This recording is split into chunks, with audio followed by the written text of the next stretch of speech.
우리 두물머리의 빈센트 이코노미스트 모셨습니다. 어서 오세요. 네, 어서 오십시오. 안녕하세요. 두물머리 빈센트입니다. 네. 저희 그때 같이 방송했던 게 한 두 달 됐나요? 한 달 반 정도 됐나요? 2달 좀 안 된 것 같습니다. 네. 책 출간 됐을 때니까 한 달하고 좀 넘었던 것 같습니다. 네. 네. 그 넥스트 어떻게 책은 잘 나가고 계시죠? 아, 넥스트요? 네. 네, 뭐 저는 만족하는데요. 네. 제 출판사 대표님은 네. 저에 대한 오버밸류가 좀 있으셔가지고 네, 뭐 더 힘내야 된다, 뭐 이런 말씀 네. 주시더라고요. 시장이 나쁘다고 전해주세요. 네. 알겠습니다. 사실 이제 저희도 오늘 보시면 뭐 시장 분위기 자체도 많이 좀 다운되기도 했고 네. 또 이제 날씨가 좋으니까 이렇게 뭐 이렇게 온라인상에서 이런 활동보다는 오프라인 활동이 좀 많아지다 보니까 오늘 우연히 같이 저녁 식사를 같이 하게 됐는데 식당이 꽉 예, 찼지 않습니까? 만석이더라고요. 네, 이제 보복 회식이 이제 본격화되는 그런 시점이라서 근데 보복 상승은 언제 이루어지나? 네. 그러게요. 예. 뭐 조금 시간이 좀 필요할 것 같긴 한데 하여튼 뭐 전체적으로 조금은 이렇게 좀 다운되는 분위기이긴 하지만 또 이 와중에서도 또 아주 그냥 보물 같은 얘기를 해주시리라 믿고요. 그 얘기부터 한번 좀 시작을 해보죠. 지난주 말에 이제 금요일장에 사실 미국장의 가장 큰 하락 이유가 이 파월의 발언도 있었고, 근데 저는 이제 5월 달에 50bp 인상은 뭐 약간 좀 지겨운 얘기 같은데 지금 6월 달에 75bp 인상 얘기가 나오기 시작을 했잖아요. 맞습니다. 이거 뭐 어떻게 보고 계시나요? 뭐 결론적으로 말씀드리면 저는 75bp라고 하는 최근의 용어가 이제 자이언트 스텝, 네, 가능성은 좀 없다고 보고요. 네, 저는 50bp씩 할 것 같습니다. 근데 이제 시장이 우려했던 것은 물론 금리의 빅스텝 플러스 알파에 대해서 화들짝 놀란 것도 있지만 저는 오히려 이번 주가 지나고 나면 더 화들짝 놀랄 것 같다는 말씀도 조심스럽게 드려요. 이번 주가 지나면 더 놀란다? 네. 오히려 안정되는 게 아니고. 네. 그러니까 네. 뭐에 대해서요? 긴축에 대해서? 경기가 이렇게 안 좋은데 긴축을 저렇게 해야 돼? 그러니까 이번 주 목요일 날 아시는 것처럼 미국에 드디어 1분기 GDP가 나옵니다. 네. 오늘 뒤에서도 말씀드리겠지만 이미 우리가 선행 지표들이 다 1% 정도의 성장을 가리키고 있어요. 그러니까 지난 4분기 6.9에서 1이라는 숫자가 생각보다 부진, 둔화 이런 것에 무게중심을 줄 것 같고요. 그렇다면 연준은 계속해서 고용시장이 괜찮기 때문에 우리는 40년 나의 최고치의 기대 인플레이션을 잡기 위해서 더 빠르게 더 깊게 간다라는 것이 지금보다 훨씬 더 부담으로 자리매김할 것 같다라는 말씀도 드립니다. 그 빈센트님 지금도 그러시지만 이제 이코노미스트 하시니까 네. 이제 미국은 GDP 성장률을 이제 저희는 전년 동기비 전기비를 쓰지만 네네. 미국은 전기 대비 연율을 쓰잖아요. 맞습니다. 그러니까 이제 지난 4분기 성장률이 아까 6.9 네. 그리고 이제 1분기 컨센이 1.1%인데 네. 근데 이제 제가 알고 있는 한 미국은 네. 연말에 소비 시즌이 있어서 항상 네네. 4, 4분기 GDP가 좀 높게 나오고 네네. 1, 4분기는 그거에 대한 반발 효과로 좀 낮게 나오는 계절성이 있는 걸로 알고 있거든요. 계절성이 생겼었죠. 네. 왜냐하면 뭐 사실은 악조건인 기후 때문에 생겼었다라고 하는 거고요. 매년 4분기에는 뭐 소비의 대부분이 일어나니까요. 그런데 그런 것을 차치하더라도 네. 지금의 하락폭은 꽤 크다라고 보고 있고 저는 뭐 이번 주 목요일날 이후에 많은 페이퍼들이 있겠지만 겉으로 보여지는 1%의 전기비 연율 성장 외에도 그 세부적으로 보면 재고의 감소분과 소비의 둔화, 폭 그러니까 기여도가 확실히 꺾일 것 같다라는 생각을 갖고 있어서 그 부분이 좀 더 소비가 시그널이 안 좋게 나왔는데 과연 빅스텝 플러스 알파가 말이 되는 의미인가? 근데 연준을 할 것 같은데 에 대한 우려감이 좀 더 있을 수 있을 것 같다. 5월 FOMC 직전까지 계속해서 있을 수 있을 것 같다. 그런 말씀 드립니다. 아유, 좀 좋은 얘기를 해주실 줄 알고 기대를 했더니만 지금 겁부터 주시네요. 네. 네, 오늘 자료 좀 많은 내용 가지고 오신 것 같은데 네. 조금 설명을 좀 주시면 저희가 중간중간에 좀 질문으로 여쭤보겠습니다. 알겠습니다. 질문 많이 주세요. 오늘 사실은 세상을 보면 리오프닝이죠. 그렇기 때문에 우리의 이제 동시 접촉사 수도 상당히 줄고 있는데 그럼에도 불구하고 지금 이 시간에 이런 기회비용을 들이면서 보시는 분들은 상당히 로열티 있는 분들이라고 저는 생각을 해서 제가 가졌던 생각을 스트레이트 포워드하게 툭툭 던지겠습니다. 일단 화면 보시면 오늘 FOMC 프리뷰 얘기할 거고요. 네. 한마디로 말씀드리면 소문난 잔치일 것 같다라는 말씀을 드려요. 그만큼 이미 다 악재는 반영하는 프로세스가 들어갔다라고 보고 있고요. 화면에 보시면 첫 번째 빅스텝 이거는 뭐 CME 시장에서 이미 확률이 99% 이상입니다. 50bp 안 하면 오히려 더 악재라는 생각이 있고요. QT 저는 할 것 같다고 지난번부터 계속해서 말씀드리고 있고 이거는 3월 FOMC 의사록에서도 나와 있을 것 같고요. 연준의 자산 규모가 뭐 2배 커졌다는 것을 차치하더라도 그냥 950억 달러로 시작할 것 같습니다. 네. 그래서 5월달 어쨌든 헤드라인은 빅스텝 50bp 금리 인상과 QT의 시작이라고 보고, 그런데 화면에 보시는 것처럼 전부 다 선반영됐다고 봅니다. 그래서 매파적인 것은 이미 선반영되고 있다고 보고요. 두 번째가 더 중요할 것 같은데요. 이 파월 의장의 기자회견, 저는 세 가지가 좀 중요해 보인다라는 말씀을 드립니다. 첫 번째로는 지난 3월 FOMC를 복귀해 보면 제가 그때 나왔을 때 피벗 했다라는 말씀을 드렸어요. 인플레이션 서포터스에서 인플레이션 파이터로서의 바뀜. 이번에도 똑같이 질문할 겁니다. 경기 이렇게 안 좋은데, 여기서 안 좋다는 것은 5월 5일, 우리나라 시각으로 5월 5일이니까 이미 1분기 부진한 GDP를 본 다음이라고 가정을 하는 것이죠. 경기가 이렇게 안 좋은데 계속해서 빅스텝 플러스 알파를 할 것이냐? 전 파월 의장 한다라고 봅니다. 그렇게 대답할 거라고 보고요. 이게 생각보다 금리 상승 압력을 좀 더 확대할 것 같습니다. 올해 연말에 다시 제가 이 자리에 와서 올 한 해 연준을 어떻게 평가해야 될 것 같으세요? 라는 서로 간의 질문이 있다면 저는 참 연준 매둘기였습니다. 결국 매파적인 성향을 보였지만 가슴 한쪽에 비둘기적인 성향, 그러니까 경기 둔화에 대한 우려감을 상당히 안고 있었던 연준이었습니다. 라는 말씀을 드릴 것 같아요. 여전히 그 뷰는 변함이 없습니다. 하지만 3월달 처음에 금리 인상의 시작 버튼을 누르고 이제 6주가 지난 5월달이기 때문에 여전히 이 긴축에 대한 세기 강도는 더 심해질 것 같다. 초반에는 어쨌든 좀 강한 긴축으로. 맞습니다. 뒤에서도 말씀드리겠지만 점도표대로 금리를 계속해서 못 올릴 것 같습니다. 결국 저는 경기에 대한 시그널이 안 좋다라는 말씀을 드리는 거고요. 기대 인플레이션의 향방이 매우 중요한데, 이미 기대 인플레이션은 연준의 그 인플레이션 일시적이라는 실기, 그로 인해서 잡기는 힘들어 보입니다. 그럼 연준은 계속해서 소프트 랜딩을 주장하고 있지만 소프트 랜딩은 이론상이다, 힘들다라고 보고 있고, 저는 이 경기 판단이 매우 중요할 것 같은데요. 파월 의장 계속해서 경고하다고 할 것 같습니다.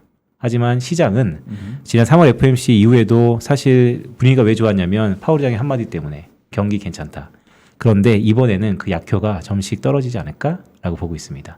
왜냐하면 이미 1Q GDP 둔화를 받아봤고 그 이후에 나오는 센티멘트들을 보면 파월 의장이 과연 인플레이션의 실기 아니고 경기에 대한 판단도 실기하면 어떡하지?에 대한 우려감이 좀 생길 것 같습니다.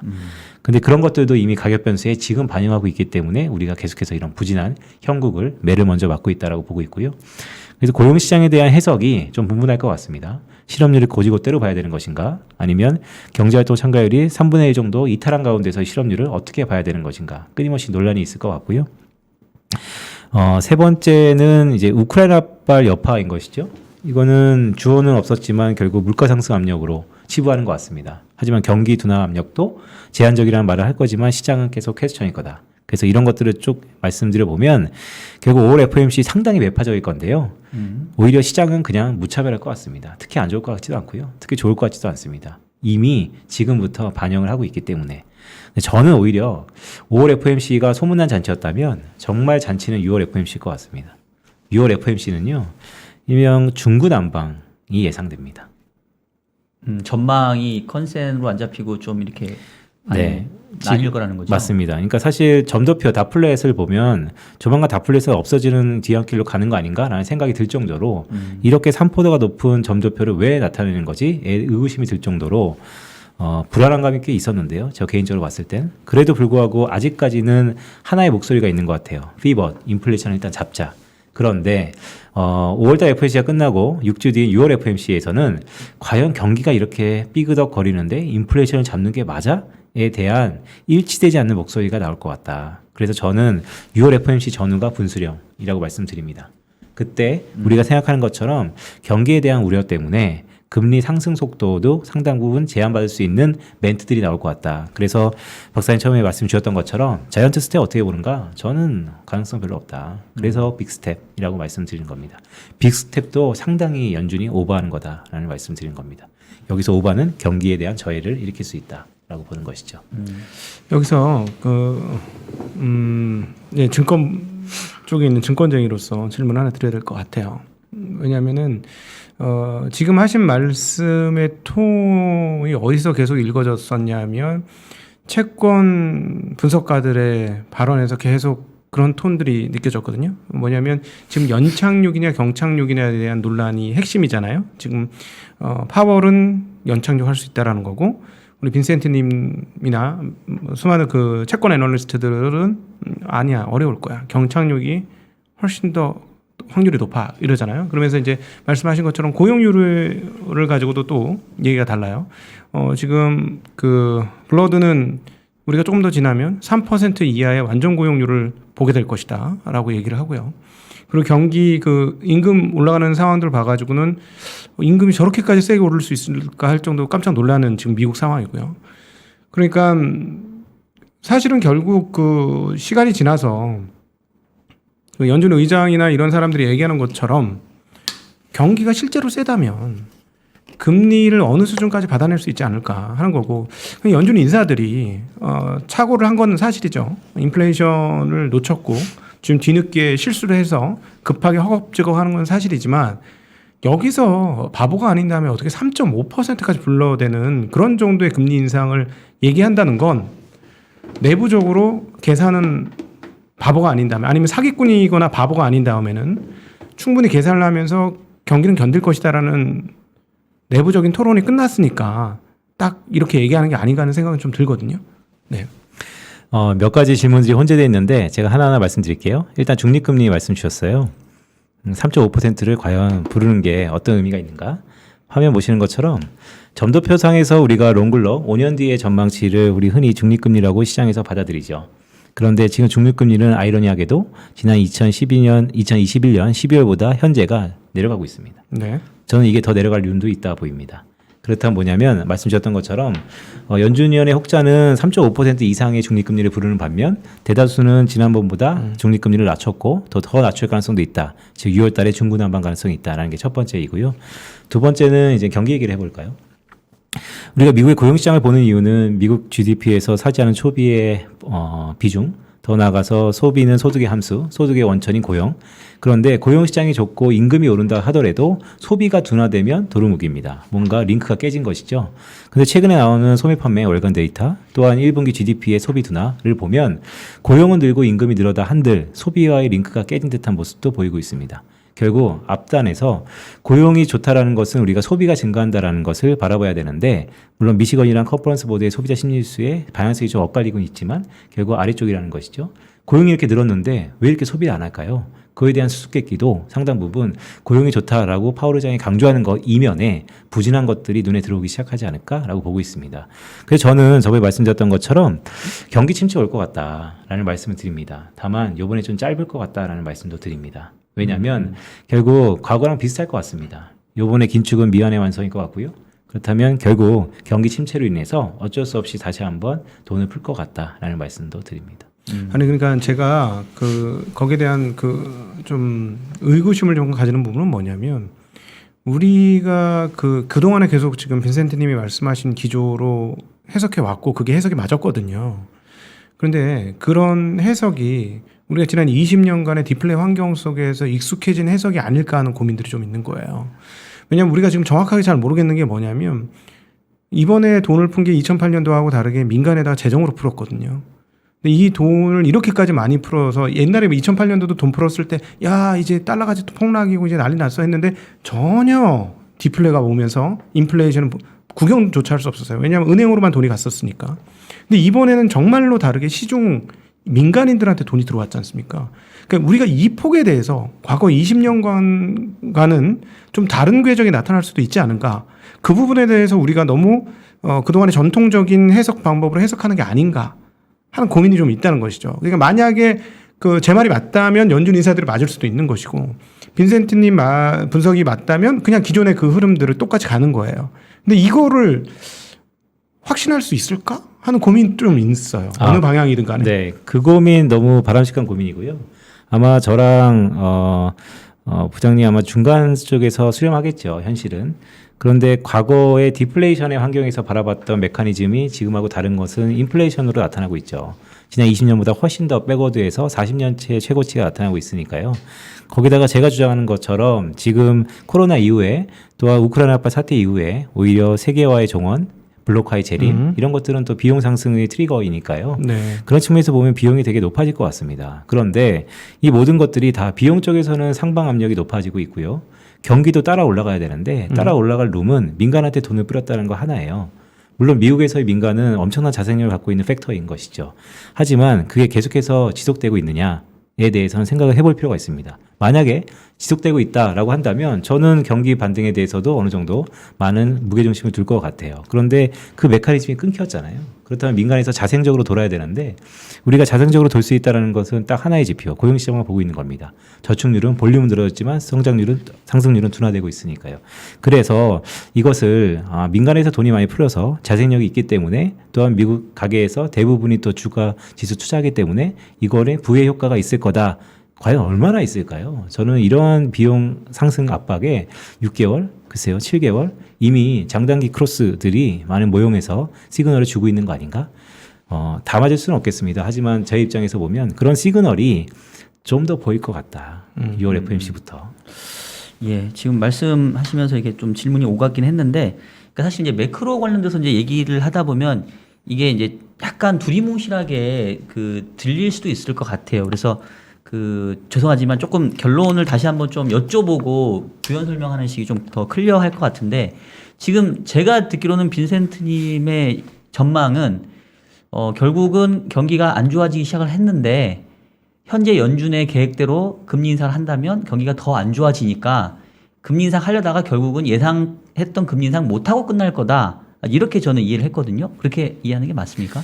금리 상승 폭이 네. 지금에 호언하는 것처럼 지속하지 않을 것이다. 그게 브레이크 포인트가 6월일지 9월일지는 잘 모르겠으나 네. 지금의 경기의 꺾어짐에 따라서 브레이크 포인트는 좀 더 있을 수 있다. 근데 빨라지면 빨라졌지 이연될 것 같지는 않다라는 생각입니다. 혹시 죄송한데 올해 미국 경제 성장률 어느 정도 수준을 보고 계세요? 올해요? 예. 올해 저도 눈높이를 계속 내려가고 있는데요. 네. 그러니까 1분기가 이번 주에 나오면 제가 모형이 다시 돌려봐야겠죠. 그런데 지금 상황으로 보면 실제 잠재 성장률이 2.2% 정도 나오거든요. 거기에 3% 정도까지 나올 것 같습니다. 올해 잘 올해? 나와요. 2.2에서 3.3% 네. 정도. 2.2에서 3% 사이에 나올 것 같습니다. 한 2% 중후반 정도. 맞습니다. 제가 알기로는 연준이 3월 FMC에서의 점도표는 네. 4% 정도로 네네. 알고 있는데 그죠? 네네. 그보다는 훨씬 안 좋은 건데.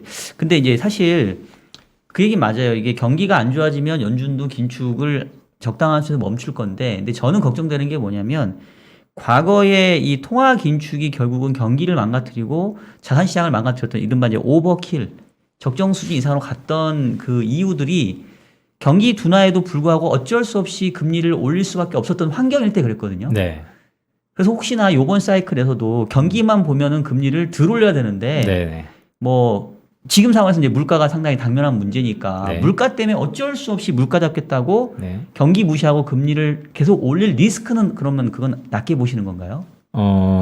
물가 때문에 경기를 어떻게 보면 훼손하더라도 그렇죠. 예. 계속해서 올릴 가능성. 네. 저는 그거는 3월 FOMC에서 피벗이라는 얘기로 이미 그쪽으로 방향을 탔다라고 보고 있습니다. 단 여기서 맥스다. 빅스텝이 맥스다. 빅스맥스다. 네. 그러면 요번 사이클에서 미국의 기준금리의 상단은 어느 정도 수준 보고 계세요? 중립금리가 2.4%로 내려온 상황에서 네. 저는 여전히 그보다 좀 밑에서 형성되지 않을까? 2.25% 안에서 형성되지 않을까라고 보고 있습니다.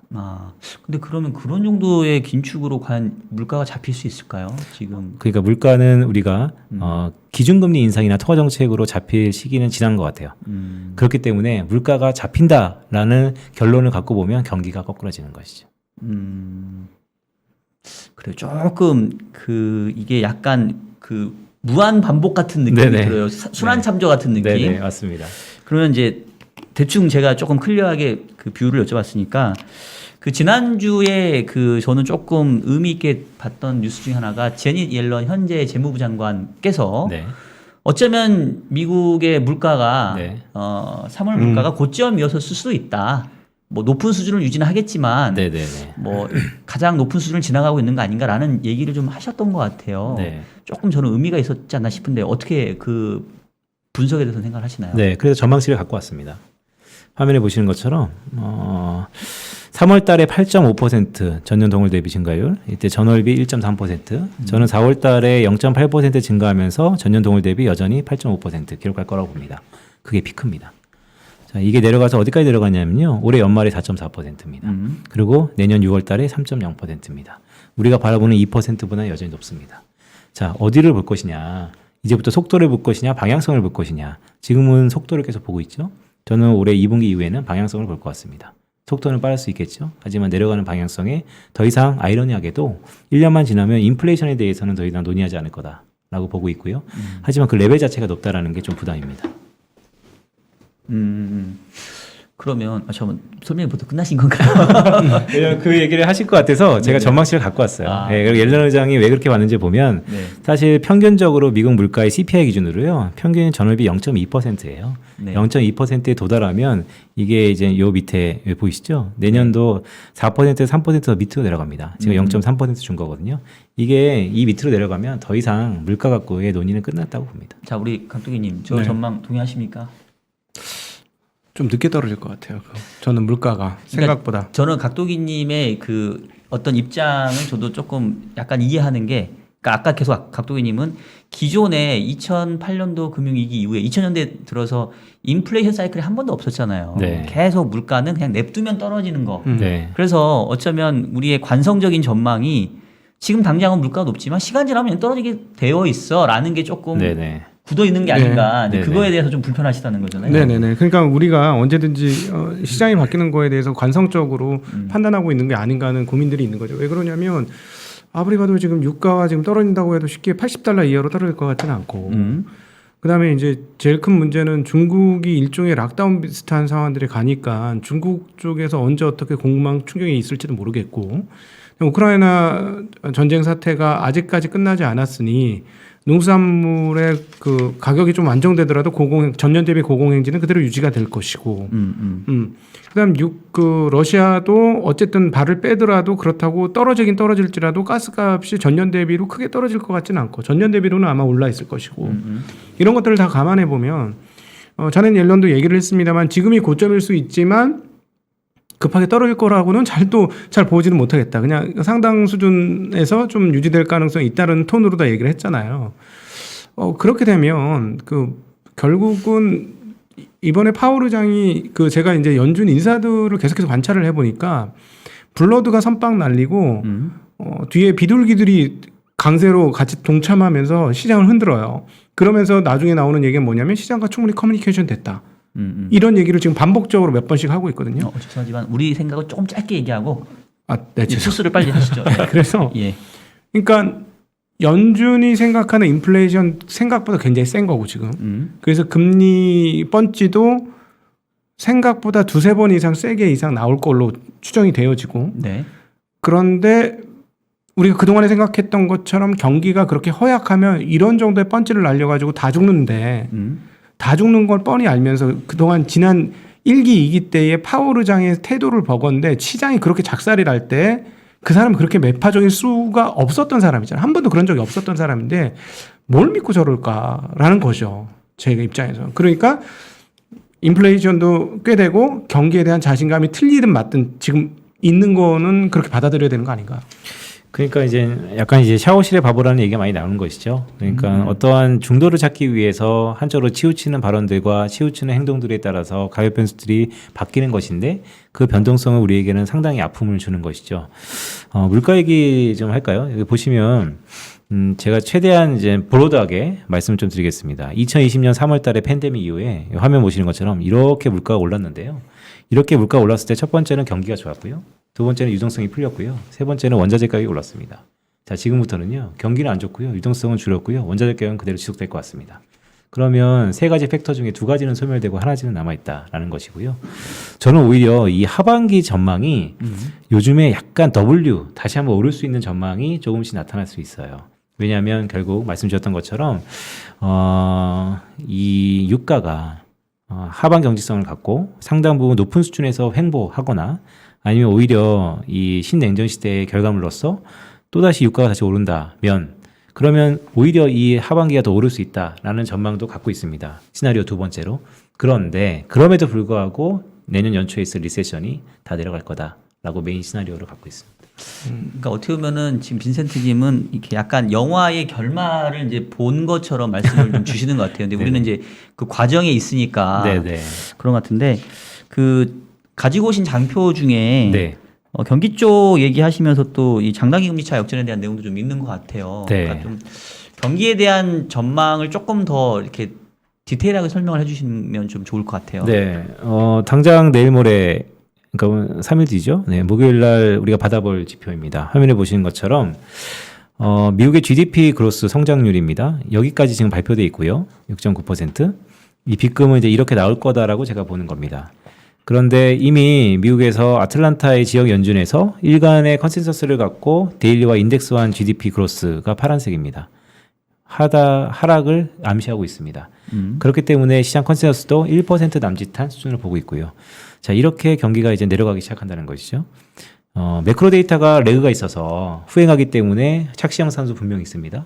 하지만 보시는 것처럼 이렇게 상승 모멘텀에서의 지금까지의 가파른 긴축과 플러스 알파 인플레이션, 기대 인플레이션을 논하다가 이제 내려오는 국면에서 여전히 연준은 더 세게 긴축을 논하고 있다라는 게 지금은 연준의 한마디에 글쎄 일단은 고용은 좋다고 하니 그리고 인플레이션 잡겠다고 하니 한쪽으로 시장이 보다가 이 발표, 이 지표를 본 다음부터는 아마 혼선이 있을 거다라고 해서 계속해서 말씀드리는 거고 이게 뭐 시장의 예상대로 다시 한번 1% 나와도 저는 회피할 거라고 봅니다. 마이너스 가능성도 충분히 있습니다. 그래서 이게 내려간다면 혹시 또 얘까지 다를 거다라고 보고 있고요. 자, 장단기 금리 역전은 뭐 논의가 많이 되죠. 뉴욕 연준에서 일단 프락시로 쓰고 있는 3개월물과 언제나 10년과 2년의 시장의 프락시 과거의 확률론을 떠나서라도 결국 시그널이 이제는 안 온다라고 보다는 올 가능성을 대비한다는 측면에서 무게중심이 옮긴 것 같고요. 그래서 장단금리 역전과 앞에 말씀드렸던 GDP 나우의 포캐스팅 하향, 그다음에 소위 심리지수의 불안감이라고 얘기하는 이유는 컨퍼런스 보도와 미시간이 좀 다르기 때문입니다. 뭐가 맞는지는 그때그때 좀 달라요. 근데 어쨌든 궤가 달라졌다는 게 어느 한 부분에는 약간 삐그덕거리고 있는 것 같다. 고용시장 하나 갖고 이 모든 것이 괜찮아 라고 하는 거의 확률과 그래도 고용시장 괜찮은 건 맞는데 고용시장도 예전보다는 삐그덕거림이 있고 다른 모든 지표들이 아래를 찍고 있고 3월달 소매 판매도 이 유가 주유소 부문을 차치하더라도 그렇게 녹록하지 않은 상황에서 과연 계속해서 경기가 좋다라고 받아들일 수 있는 사람이 얼마나 있을까에 대해서 데이터를 통해 말씀드리는 겁니다. 그러면 사실 뭐 이제 경기는 뭐 약간 뭐 제가 봤을 때는 큰 방향성의 차이는 없는 것 같은데 사실 이제 지금 계속 하시는 말씀은 경기가 이제 생각보다 좋지 않은데 어쨌든 인상을 할 수밖에 없으니 그래서 경기는 안 좋아질 거야 이런 톤이 들리는데 최근에 외환 시장의 움직임을 보게 되면 아주 어마무시한 변동성이 상당히 나타나고 있습니다. 급변하는 모습이잖아요. 특히 위안화가 그동안은 계속 강하다가 상당히 약해졌고 이제 이러한 환율 시장의 급격한 변화들을 저희는 어떠한 관점에서 이거를 좀 받아들여야 될까요? 제 고민을 좀 말씀드릴게요. 네. 저는 아까 박 박사님이 좋은 말씀 주셨죠. 마치 영화의 후반부에서 다시 복귀하는 것처럼 얘기하는 것 같다. 이게 가정을 갖고 전망하는 이코노미스트의 특징일 수도 있죠. 왜냐하면 그 가정이 틀리면 전부 다 바뀌니까요. 그러니까 약간의 단정지역에서 말씀드리는 겁니다. 왜냐하면 가장 훌륭할 때 단정짓게 말할 수밖에 없는 상황이니까. 그런데 이 모든 것들의 조짐과 변화들이 저는 외환시장에서 가장 먼저 나타난다고 봅니다. 그런 의미에서 보면 외환시장에서 위기도 있고 힌트도 있는 것인데요. 화면에 보시는 것처럼 최근에 달러 강하죠. 근데 달러가 보면요. 선진 통화 대비 더 강합니다. DXY 인덱스, 그러니까 우리가 흔히 얘기하는 선진 통화 대비 그러니까 유로화와 엔이 그렇게 약하다는 것이고요. 상대적으로 위안이라든지 다른 거는 선방하고 있다는 겁니다. 그렇기 때문에 우리가 이 달러 인덱스도 조금 두 가지로 구분해 보자라는 말씀을 드리는 거고요. 이렇게 높은 적이 차트에 보시는 것처럼 별로 없었습니다. 위안인데요. 모두에 말씀드렸던 것처럼 저는 미국의 경기 둔화 우려 때문에 연준이 지금 예고했던 것처럼 기준금리를 빠르게 못 올릴 수 있을 가능성이 하나 있고요. 네. 두 번째는 2016년의 데자뷰예요. 그때도 연준 마이웨이 한다고 뻥뻥거리면서 뭐 버냉키 샷까지 나오면서 금리 올렸죠. 근데 1년 동안 장고했던 이유는 결국 위안화 발자국으로 인한 신흥시장국의 불안, 그게 유로존을 경유해서 미국으로 올 가능성, 이런 것들이 지금도 저는 다시 한번 도래할 가능성도 있습니다. 그래서 내부적으로는 미국의 경기 둔화 때문에 외부적으로는 다시 한번 신흥국의 이탈 가능성. 물론 보시는 것처럼 일단 미국과 중국의 금리차 역전이 심상치가 않아요. 12년 만에 최고치입니다. 그리고 2016년 케이스도 당시에는 뭐 여러 가지 이유가 있죠. 위안의 산정 지수가 종가로 바뀌었던 해프닝도 있었고, 당시 중국 정부가 외환 보유고를 1조 송출하면서 들어오는 경우도 있었고, 하지만 결론적으로 보면 위안이 7을 넘었어요. 지금은 그때랑 다르다고 얘기를 많이 합니다. 여러 가지 이유에서. 또한 해프닝으로 최근에 이스라엘 중앙은행이 위안화의 포지션을 0에서 2% 늘리는 거 보면 오히려 우크라이나발 발생 이후에 위안화의 포지션 자체가 조금 견고해 하는 거 아닌가 여러 가지 시각도 있습니다. 하지만 2015년에 나왔던 IMF 페이퍼가 하나 있는데요. 양 국가의 금리 차, 그러니까 양 국가의 환율은 무엇이 가장 결정 팩터인가? 금리 차일 수도 있고요. 아니면 주가의 상대 강도일 수 있는데 미국과 중국처럼 규모 사이즈가 비슷한 물론 약간의 제조의 일말의 차이는 있지만 그러면 100% 거의 실증 분석상 금리 차입니다. 네. 이런 금리 차에 중국 정부는 오히려 지금의 위안화 약세를 방어하지 못할 거다. 만약에 방어한다면 그게 훨씬 더 안 좋은 결과를 나타낼 수 있는데 여기서 약간 히스토리를 말씀드리면 그럴 가능성이 높아 보여서 오히려 더 불안하다. 차라리 빨리 7위안으로 가서 시장이 정상 메커니즘을 하는 게 훨씬 더 좋지. 지금 저는 중국 정부가 10월 말에 있을 당대회를 앞두고 계속해서 개입하고 누르고 이 시간을 지연된다면 오히려 그게 더 글로벌 경기에 악재일 수 있다는 생각도 위험자산 측면에서는 갖고 있습니다. 그러니까 지금 말씀은 양국의 금리 차를 감안해 보면 뭐 7일 위안께 가도 할 말이 없는 상황인데 네. 어떻게 보면 좀 눌려놓은 환율이라고 지금 생각을 하신다는 맞습니다. 거죠. 야, 근데 이게 최근에 한 6.2, 6.3이었다가 6.5로 네. 튀면서도 되게 놀랐는데 6.2, 6.3에서 튄 바로 그 시점이 언제였냐면 네. 미국이 그 시중 그 컨센이 한 100bp 올라간다는 컨센으로 바뀌면서 갑자기 튀기 시작했어요. 그러면서 언제 마지막 트리거가 뭐였냐면 중국의 MLF 금리를 동결시켰을 때가 거의 마지막 트리거였어요. 그때 사람들이 이제 판단한 거죠. 아, 얘네 미국 보면서 금리 못 내리는구나. 그걸 본 다음부터 미친 듯이 지금 위안화가 약세거든요. 네. 예. 그리고 말씀하신 대로 그렇게 따져보면 지금은 금리를 내려야 되는 상황이잖아요, 중국이. 그러면은 내리지는 못할 거고, 그러면은 돈은 덮을 것이고, 무조건 뭐 일본처럼 약세는 이 전망 그렇게 될 것 같은데. 그러니까 저는 이중고죠. 그러니까 인민은행이 완화적인 정책은 대외적인 압박을 인해서 한쪽에 막혔고요. 그러면 경기가 어떠냐? 중국 경기 내려찍고 있고요. 올해 5.5% 목표 성장을 이루려면 2분기에 5% 이상이 나와야 되는 산수가 네. 나오고 있는데 네. 그 산수를 하려면 지금 부동산이 삐그덕거리는 상황에서 돈을 안 풀고 더 힘들고요. 네. 그러면 자연적으로 펀더멘털리 위안화 약세, 금리차 위안화 약세. 그러니까 저 같은 경우에는 이럴 때 약세 비율을 강하게 쓰는 거죠. 그렇죠. 사실 뭐 방향성적인 측면에서는 위안화의 약세를 보는 게 너무나 합리적인 것 같긴 한데 지금 차트를 보니까 사실 2020년 초만 하더라도 7 위안 위에 있긴 있었네요. 맞습니다. 미중 무역 분쟁의 지속성과 또한 코로나가 어디서 제일 먼저 나왔었냐면 뭐 아직까지 역사의 뒤안길이지만 왜 우한 지역. 그렇죠. 근데 그러면 지금 걱정되는 거는 어쨌든 간에 가격 변수가 항상 급하게 움직이면 뭔가 좀 충격을 줄 수 있는데 맞습니다. 지금 우리 환율이 지금 오늘 1,250원 넘었습니다. 정도인 거죠? 예, 네. 넘었죠. 네. 그럼 위안화가 만약에 7 위안을 간다고 하면 네. 우리 환율에도 이게 엄청난 상승 압력이 될 것 같은데. 네, 저는 뭐 1,300원 찍고 내려올 거라고 봅니다. 그리고 이게 지금 1,300원을 너무 쉽게 아니, 얘기하시니까 조금. 아니 근데 뭐 그래도 그나마 한국은 또 이번에 5월달에도 또 금리를 올릴 거잖아요. 4월에도 네네. 올렸고 그게 저는 얼마나 방어가 될지 하나 궁금한 점 하나. 그다음에 지금 이건 위안화 문제만이 아니고 그냥 대놓고 약세가 애도하지 않습니까? 네네. 제가 보니까 엔화는 지금 배째라 이런 느낌이 든데 네.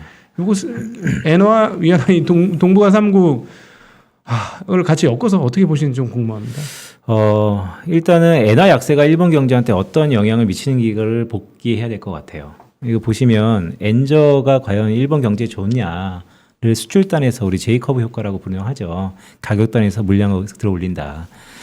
2005년도에는 일본의 실질 시환율이 내려가는 거, 그러니까 엔화가 약세. 엔화가 약세면 일본의 수출 물량이 증가했어요. 네. 근데 2008년 서프라임, 2011년 일본 동일본 대지진 이게 가장 컸죠. 네. 이게 공장이 다 해외로 나가 있잖아요. 그러니까 암만 지금처럼 엔화가 약세도 물량이 늘진 않아요. 네. 그러니까 더 이상 이거는 메비우스 띠처럼 네. 엔화 약세는 물론 긍정적인 효과가 아직까지 있다고 BOJ나 일본 정부가 실증 분석을 통해서 발표는 하지만 이미 가시적인 효과는 사라졌다. 네. 그렇다면 여기는 계속해서 펀더멘털리도 엔화 약세. 네. 그리고 이 BOJ의 지금 어떻게 보면 동문서답하고 있잖아요. 다른 나라들은 모르지만 1% 맞아. 중후반의 CPR을 보면 우리는 여전히 아직까지 디플레이션 파이터야. 그러니까 이런 걸 보면 N은 뭐 150엔 전망이 나오고 있으니까요. 레벨은 잘 모르겠습니다. 하지만 방향성은 위안, N, 원 다 약세입니다. 그러니까 저는 가끔씩 일본 엔화를 생각할 때마다 깜짝깜짝 놀라는 게 야, 그 세계 최고의 부채 비율인 국가 그걸 이번에 인식하면 어떡하지? 세계 모든 사람들이? 네네. 그러면 저게 어디서 어떻게 멈출지를 모르는데 저게 만약에 변동성이 그렇게 크게 나타나면 그 주변에 있는 나라들과 세계 무역은 어떻게 되는 거지? 네. 저는 사실 이것을 교과서와 데이터로 훗날 체감적이지 않아서 제가 이렇다 저렇다 일본의 80년대 호황을 경험하셨던 금융맨들 앞에서는 제가 감히 말씀을 잘 못 드릴 것 같아요. 하지만 제가 사후적으로 데이터를 통해서 쭉 보면 이런 생각을 저는 갖고 있어요. 정말 1980년대 일본은 대단했구나. 네. 그때 정말로 어떻게 보면 전 세계를 다 살 수 있을 돈을 갖고 있었구나. 그게 잃어버린 30년이 지났는데도 아직까지 이런 논의를 하고 있으니 라는 생각을 갖고 있을 정도로 오히려. 오히려. 네. 근데 일본도 이제 경상수지가 적자 들어오기 시작했으니까요. 네. 아니 그러니까 지금 말씀하신 대로 지금 NI 학세가 우리가 그동안에는 NI 학세 하면은 일본 수출을 늘린다 하는데 그 중심에 있었던 게 자동차거든요. 근데 지금 유럽 데이터를 보면 현대기아차가 자동차 판매 3위를 했고 도요타는 5위인가 6위를 했어요. 이건 과거 있을 수 없는 10년 전으로 시계열을 네. 돌리면 있을 수 없는 일이 지금 발생하고 있는 거죠. 그렇죠. 네. 네. 그 내려가는 배의 마지막 끝물에 우리가 다 경쟁하고 있는 거 아닌가 모르겠습니다. 내연기관에서 전기차에서. 네. 저는 환율을 조금 더 우려스럽게 여쭤보고 싶은데, 네네. 뭐 말씀 주신 것처럼 뭐 달러와의 강세는 자명한 사실인 것 같고, 네. 지금 뭐 위안화, 엔화, 원화 다 약세 전망을 해주셨는데, 네. 어쨌든 엔화는 기축통화니까 네. 뭐 그렇다 치고, 또 위안화는 뭐 중국이 아직까지는 뭐 폐쇄 국가에 가까우니까. 맞습니다. 근데 사실 이 한국은 뭐 소규모 개방 경제라고 하는 정말 이렇게 타이트게 달려 있는 국가이잖아요. 맞습니다. 우리 환율이 단기간에 이렇게 급격하게 상승하는 모습을 보인다고 한다면, 네네.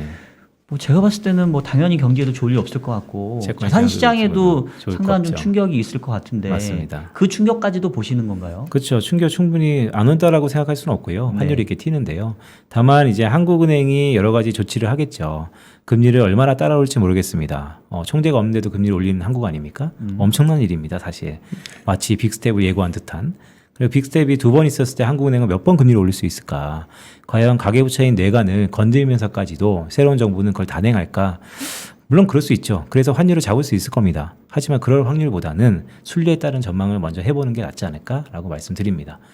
한국은행이 앞으로 4번, 5번 더 금리를 올리고 한국은행의 빅스텝 플러스 알파, 더 나아가서 외환시장의 개입, 그리고 여러 가지 일들을 했을 때 환율을 막는다 한들 그게 막아질까요? 라는 생각도 있는 것이죠. 그러니까 이 외환 시장을 방어할 정도의 충분한 금리 인상을 우리는 하기는 어렵다. 어렵다고 봅니다. 결국은 환율의 방향성은 위쪽을 계속 갈 수밖에 없을 것이다. 맞습니다. 누를 수는 있겠죠. 아니 너무 이렇게 태연하게 말씀을 잠깐만 이거 좀 정리 좀 해드려야 돼. 이거 너무 공포 영화 보는 것 같아가지고 지금. 근데 사실은 일본은 저렇게 엔화 약세가 수출로 이어지지 못하지만 한국은 수출로 연결되는 나라거든요. 한국은 수출로 연결되고 있죠. 네. 그리고 향후 이제 데이터를 좀 봐야 될 것 같습니다. 네. 실제 데이터를 좀 봐야 될 것 같습니다. 네. 네. 그래서 저는 오히려 이거 너무 엉뚱한 얘기인지 모르겠지만 사실은 중국과 이쪽 일본의 환 약세가 우리한테 영향을 미치는 건 분명히 맞다. 네. 어쩔 수 없다. 그럼 피해갈 수는 없으나 경상으로 따져보면 우리가 상태가 나쁘지 않고 그다음에 한국은행 지금 요즘에 스탠스 봐서는 계속해서 금리 올릴 거니까 어느 정도 수준에서는 중화가 될 것이다. 요즘 보면 3개국 중에서는 그나마 제일 강세거든요. 그나마. 그러니까 우리는 지리적 가까움 때문에 동종 피어 그룹으로 규모 사이즈를 보는데 네. 약간 좀 다른 것 같고요. 저는 개인적으로 봤을 때. 한국은행이 금리를 언제까지 올릴 수 있을까요? 저는 워낙 낮은 수준에서 올렸기 때문에 글쎄 올해까지는 설마 하지만 만 편히 오를 것 같은데요.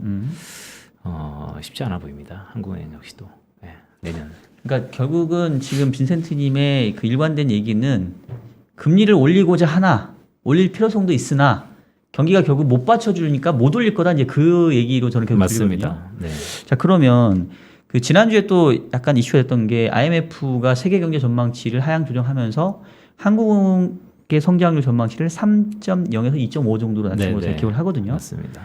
그 수치도 그럼 높다고 보시는 건가요? 2.5%도? IMF는 1년에 4번 정도 수정 경제 전망을 내죠. 네, 네. 더 낮춰줄 겁니다.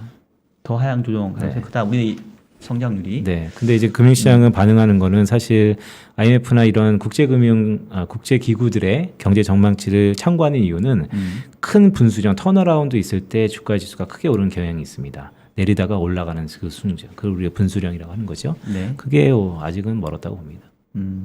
자, 그럼 저는 사실 좀 헷갈렸는데 처음에 언뜻 듣기에는 금리 생각보다 못 올릴 거예요라고 얘기를 하니까 이러면 자산시장이 호재인가?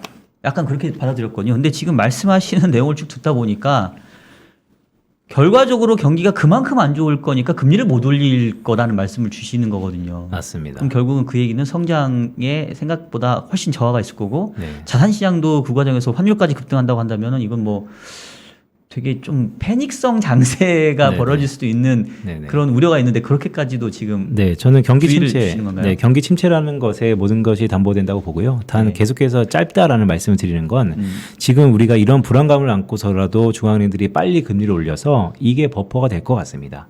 미약하나마 더 금리를 내릴 수 있는 버퍼가 분명 될 겁니다. 그러니까 그 누구야 블러드가 얘기한 것처럼 급하게 땡겨놓고 경기가 꺾일 것 같으면 금리 다시 내리자. 네네. 그래서 그러니까 블러드가 3.5는 얘기했지만 자기는 점도표는 상당히 낮게 찍는 그런 행위가 네네. 지금 필요한 시점이다라고 보시거나 그렇죠. 아니면 그렇게 진행될 거라고 보시는 거죠. 네, 그렇게 진행될 거라고 보고요. 그래서 저는 초미의 관심사가 6월 FOMC에서의 롱글러런 점도표에 하향된다면 저는 제 생각을 좀 더 과감히 더 세게 얘기할 겁니다. 자신이 없는 겁니다. 자, 그러면 뭐 사실 미국이 과거에 보면은 금리 인상기에 늘 항상 약한 고리가 터져 나왔잖아요. 맞습니다. 90년대 후반에는 아시아 국가에 외환위기가 있었고 2008년도에는 미국의 서프라임 부동산 시장에 침체가 있었는데 요번에도 그런 뭔가 좀 약한 고리가 터져 나갈 그럴 네네. 어떤 우려까지도 하고 계시나요? 약한 고리라 하면 미국에서 찾는 것보다는 이제 역시 해외에서 찾을 것 같고요. 네. 저는 그게 중국이라고 보고 있고요. 그게 외환시장에서 시작될 거라고 보고 있고요.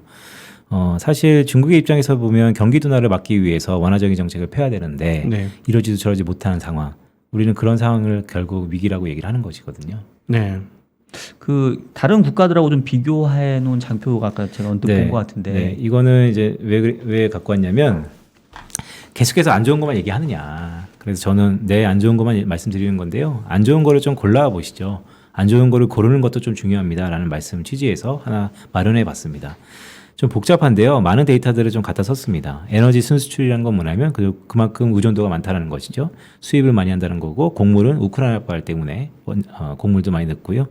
러시아 의존도가 높은 국가를 좀 봤습니다. 보시면 터키, 이집트가 매우 취약해 보입니다. 폴란드까지도. 이런 국가들은 아픈 손가락에 제1순위에 오를 것 같고요. 한국도 여기서 크게 자유롭지는 않습니다.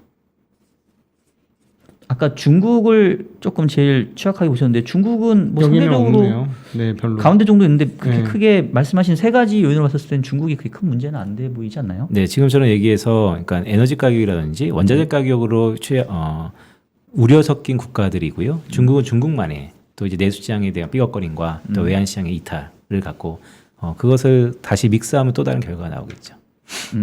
요거는 그냥 네, 원자재 원자재 가격하고 가격으로만 에너지 가격 봤을 러시아 거고. 의존도. 그러니까 우크라이나발 사태에 대해서 좀 장기화 됐을 때 어떤 국가들이 가장 먼저 넘어질까를 마련하는 것입니다.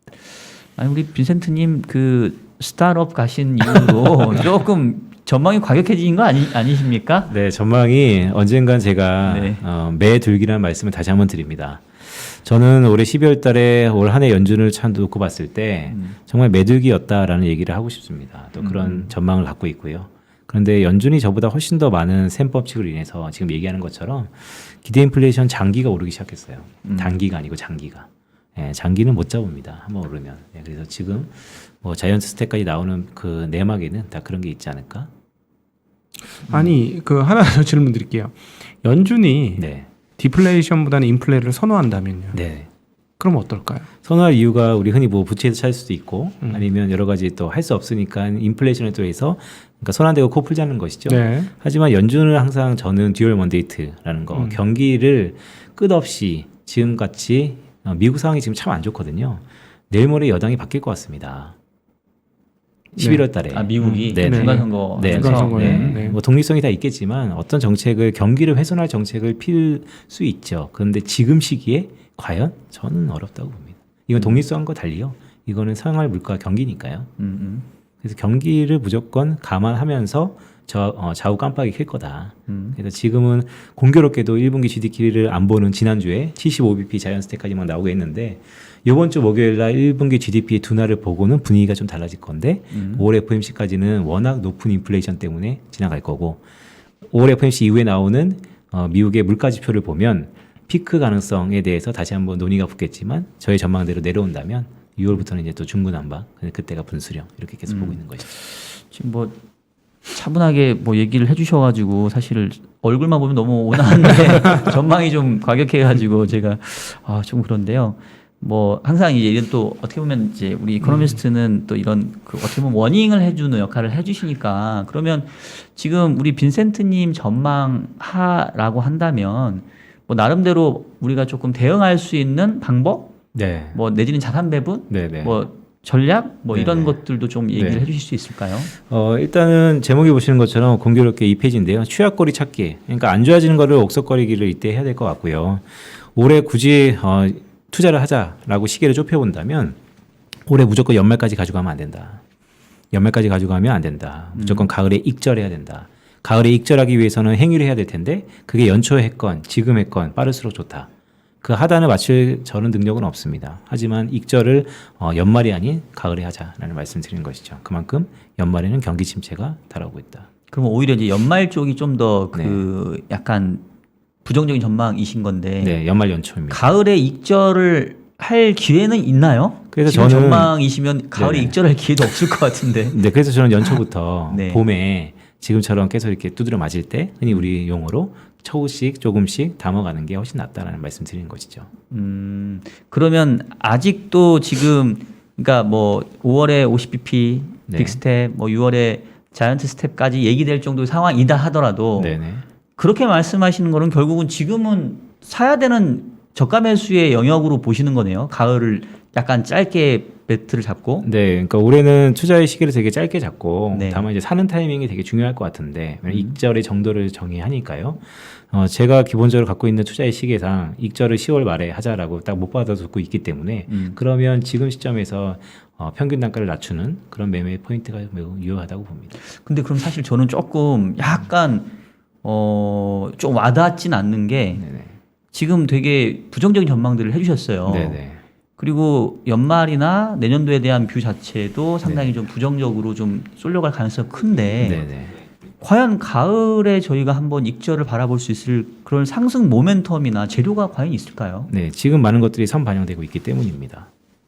앞에 말씀드렸던 것처럼 금리를 50bp씩 연말까지 가는 게 아니고 저는 아마 7월쯤에 6월 FOMC가 많이 힌트가 나올 것 같은데요. 네. 금리 상승에 대한 압박이 상반기에 상당 부분 선반영될 것 같고요. 그러면 지금이 어떻게 보면 가장 안 좋은 시기인 거예요. 그래서 올해 투자를 하는 게 참 어려운 시기고 그건 연초부터 우리가 다 봤었던 거고 그게 체감적으로 나타나고 있고 그래서 올해 굳이 투자를 하자면 짧지만 그런 플레이를 하자라는 말씀 드리는 거고 그럼 언제 맘 놓게 투자를 하는 게 좋거냐라고 저에게 시계를 넓혀서 여쭈신다면 저는 내년 초반에 있을 경기 짧은 경기 침체 그때가 절호의 기회다라는 말씀 드리는 것이죠. 그런데 너무 멀잖아요. 그럼 1년 동안 아무것도 안 하고 그냥 놀자 라고 하는 것도 또 엄청난 기회비용이니까 지금은 짧은 익절의 순간을 보자라는 말씀도 드리는 것입니다. 그래요. 이게 사실 뭐 투자를 저도 직접 하고 있는 입장에서 이 장기 전망이 어두운데 단기 트레이딩을 하기가 사실 좀 쉽지는 않거든요. 맞습니다. 그게 제가 제도권에 나와서 하는 이제 전략입니다. 원래는 제가 다 기관 투자자들 대상으로 했으니까 이런 전략은 사실 무의미하죠. 왜냐하면 손이 안 나가잖아요. 근데 개인 투자자분들은 충분히 할 수 있습니다.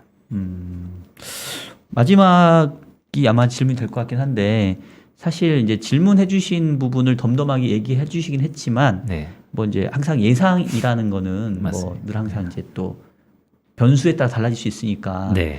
다시 한 번만 우리 빈센트님께서 전망하는 네. 그 예상 근거 네네. 기본 가정하고 네네. 이제 뭐가 좀 바뀌면 네. 지금 오늘 이렇게 조금 이렇게 살벌하게 경고해 주신 내용에 또 네. 변화가 있을 수 있는지 네. 그 부분까지 좀 같이 얘기해 주시면 저희가 조금 더 알겠습니다. 이 네. 정리가 될 것 같습니다. 정리를 하겠습니다. 네. 5월 FOMC에 대한 불안감이 지금 다 반영되고 있습니다. 5월 FOMC 직전까지도 그럴 것 같습니다. 그렇다면 악재는 반영되고 나서 5월 FOMC 공교롭게 우리 시각으로 5월 5일 쉬는 날이잖아요.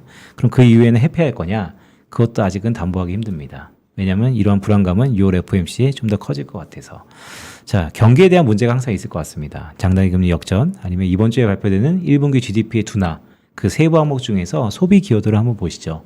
소비 기여도가 별로 안 좋다는 것이 나타난다면 고용시장 좋아서 뭐합니까? 소비가 안 나오는데 이에 대한 회의적인 시각이 있을 겁니다. 이 모든 것들은 결국 물가 전망하고 귀결될 것 같습니다. 물가 전망이 제가 상에 보여드린 것처럼 이런 전망의 플로우입니다. 2분기의 피크. 이게 말씀 주셨던 것처럼 파월 의장이 최근에 염려스러워하는 것처럼 지연되거나 아니면 내년 연말에 다시 한번 W로 올라간다면 이 모든 전망이 다 틀릴 가능성이 있습니다. 그래서 인플레이션 역시 중요하고요.